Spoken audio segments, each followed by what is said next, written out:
Hi everyone, my name is Vito and I would like to welcome you back to the channel. For all of those who are new around here, make sure to subscribe to our channel to be notified for new upcoming content.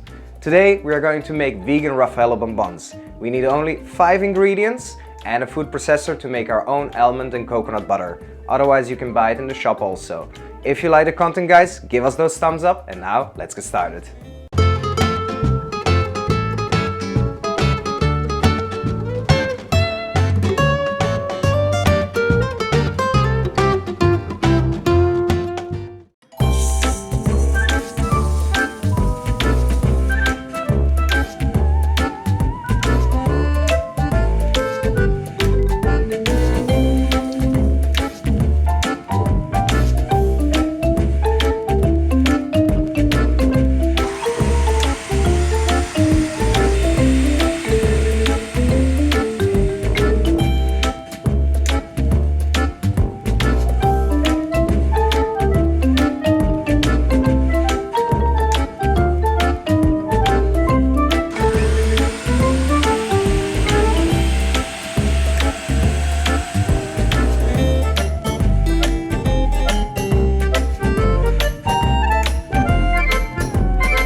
Thank you guys for watching and I know you will love this recipe. In case you have any questions or suggestions, let us know down in the comments below and see you next time. Cheers!